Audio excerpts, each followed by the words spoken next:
acerca de la estadística inferencial, ¿no? Y en este proceso de inferir eh, es que necesitamos conocer que, bueno, aquí se le denomina estimador, ¿no? Un estimador es lo que nos permite hacer la inferencia, ¿no? Porque con eso estamos estimando un valor que desconocemos. Entonces, para poder inferir uno o más parámetros, obviamente recuerden que cuando hablamos de parámetros hablamos de la población, podemos usar los estadísticos de una muestra, ¿no? Ahora, no es tan sencillo en el sentido de que el valor que tiene mi muestra necesariamente representa el valor de la población. Eh, Porque eso lo tenemos que someter a un determinado proceso, ¿no? Entonces, ¿cuál es el propósito? La idea de estimar el valor de un parámetro lo podemos hacer a través de dos formas, una estimación puntual o una estimación intervalar. Y adicionalmente, este concepto de estimar nos aproxima al proceso de pruebas de hipótesis, donde el investigador va a reconocer cuál es el grado de probabilidad de errar a la afirmación que haga, ¿no? Entonces decíamos, hay dos tipos de estimaciones, la estimación puntual, que, por ejemplo, sería estimar la media poblacional usando la media de nuestra muestra. Ahora, no es, como dije anteriormente, un proceso simplemente de copiar y pegar, sino que también se debe hacer a través de dos métodos que nosotros no vamos a desarrollar porque exceden el alcance de la materia, y es el método de los momentos, de comparación de momentos, tanto de la muestra como de la población, y el método de máxima verosimilitud, ¿cierto? Esos son los dos métodos que se usan para la estimación puntual.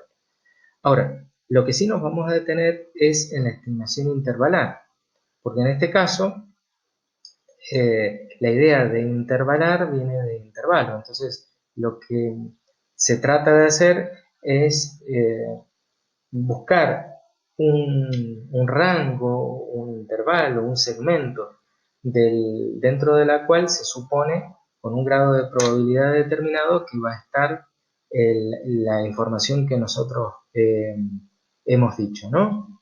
Entonces también nos da cierto grado de exactitud de lo que estamos diciendo. Ya lo vamos a ver poco a poco. Para la estimación intervalar tenemos que reconocer, yo diría, cuatro elementos. En primer lugar, lo que se llama el intervalo de confianza, ¿no? El intervalo de confianza es donde se espera que va a estar el estimador, ¿cierto? En este caso, la mayoría de los trabajos en ciencias humanas y en psicología en particular trabajan con un intervalo de confianza del 95%. Por lo tanto, si ustedes se fijan, fíjense que ocupa la mayor parte del área, dejando solamente un 2,5% acá y un 2,5% acá, ¿no?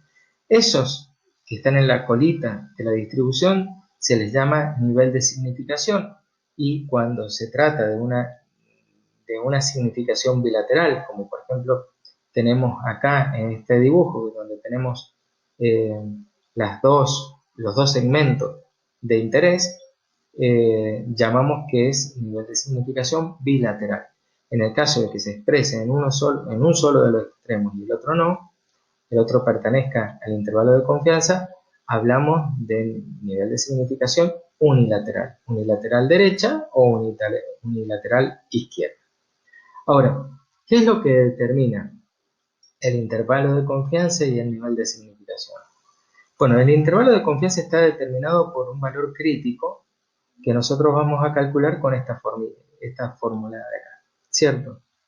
Un valor crítico para el límite inferior y un valor crítico para el límite superior, ¿no?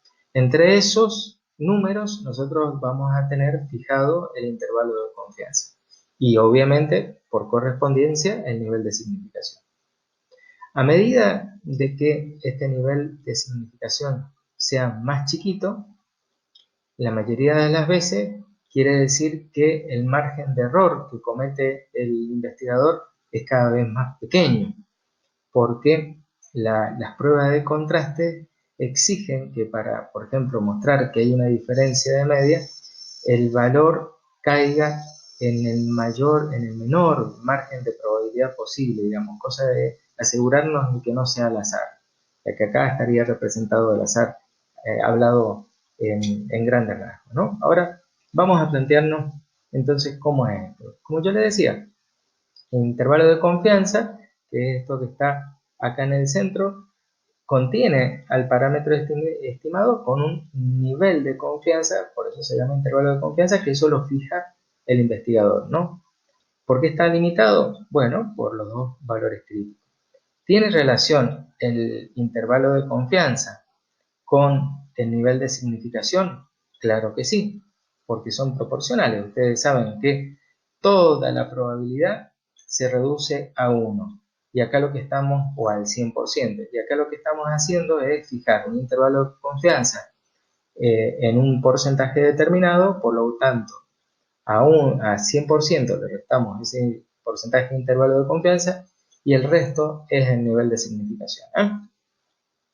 Entonces, bueno, esto ya lo hemos dicho, y estos son los valores críticos que van a determinar el intervalo y que están influidos por lo que haya decidido el investigador, que tiene que ver con el nivel de error que vamos a asumir. A ver, el nivel de significación, como dijimos, es la posibilidad de fallar en esa estimación, ¿cierto? Mientras más chiquito sea esto, más difícil es fallarle. Obviamente, si el área roja se vuelve cada vez más grande, es como un tiro al blanco, ¿no? Si el blanco es más grande, es más difícil fallar. Ahora bien, vamos a hacer un cálculo de estimación intervalar, ¿cierto? Sigamos el ejemplo este, ¿no? Tenemos una muestra de 45 personas, por lo tanto el n es igual a 45, a las que hemos evaluado en una variable que se llama impulsividad. La variable a nosotros, nuestra muestra, nos da 44 y una desviación estándar de 5.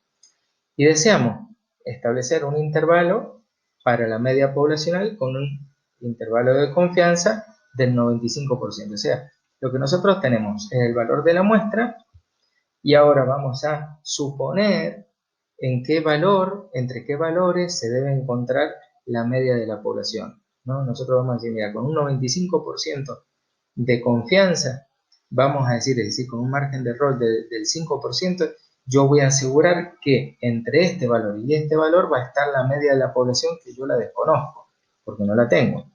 Entonces, ahora, ¿cómo hacemos? Los datos los tenemos acá, ¿cierto? Lo primero que tenemos que hacer es determinar el nivel de significación. Yo les decía, el nivel de confianza, el intervalo de confianza es el de 95% y lógicamente de la resta del 100% que significaría toda la probabilidad, nos va a deducir el nivel de significación que se va a repartir en 2 en este caso, ¿no? Entonces, 100% menos el intervalo de confianza, que es 95, igual a 5%. Ese 5% lo dividimos en dos colas, porque en este caso es una significación bilateral. Por lo tanto, vamos a tener un 2,5% acá y un 2,5% acá. O dicho sea de otro modo, un 0,025 en cada uno de los lados si lo expresamos simplemente en proporción. Ok, entonces, ¿qué hacemos ahora? Nosotros hemos dicho de que íbamos a trabajar con un nivel de significación de 0,025 por cada lado, por cada cola, ¿cierto? Recuerden este número, ¿eh? Lo vamos a marcar para que no quede ninguna duda, ¿cierto? Este número de acá y este número de acá. Entonces, como lo que vamos a hacer es calcular cuál es el número que va a marcar este límite y cuál es el número que va a marcar Epa. Este límite lo tenemos que buscar a ese 0,025 en la tabla Z. Buscamos. ¿Cuál es el valor de todo esto que está acá que cumple con ese 0,025? Este de acá, ¿cierto? ¿Lo alcanzan a ver? Este es el valor que a nosotros nos interesa. ¿Y con qué se corresponde ese valor? Bueno, ese valor se corresponde en un puntaje Z de menos 1,996, es decir, 1,96. En la normal estandarizada, nuestro valor se va a corresponder con esto, ¿eh? Entonces, en una distribución Z para un alfa, que es el nivel de error que nosotros vamos a interesarnos, bilateral de 0,5, le corresponde el valor Z de 1,96 a la izquierda y 1,96 a la derecha, es decir, menos 1,96 y más 1,96. Muy bien, fantástico. Entonces, miren, con eso antes hacíamos la estimación acá, poníamos 1,96 y ya está, pero ahora tenemos que ver con los datos nuestros cuál es el valor real del, de, nuestro, de nuestro ejercicio, de nuestro problema.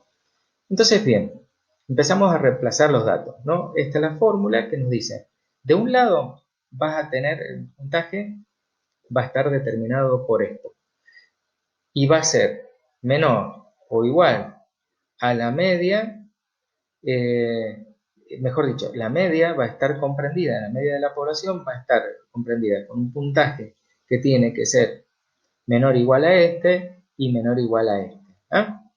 Entonces, sacamos la cuenta. ¿Cómo es que sacamos la cuenta?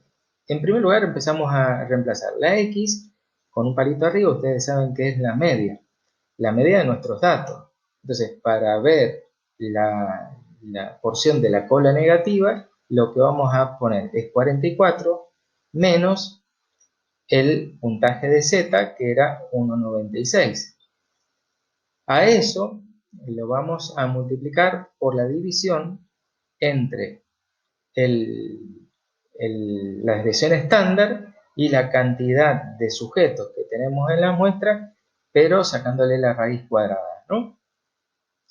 Eso nos da, si nosotros sacamos este cálculo, nos da 42,54 y del otro lado nos da 45,46. Lo cual nos quiere decir esto, que la media de la población va a estar comprendida entre este y este valor. Vamos y lo representamos, ¿no? Decimos 42,54, lo ponemos acá, y 45,46 lo ponemos acá. Entonces, nosotros con este trabajo lo que hacemos es afirmar que con un 95% de confianza, es decir, con un nivel de error del 5%, la media poblacional la encontraremos entre esos valores. Bueno, acá está ya el resumen de cómo se explica.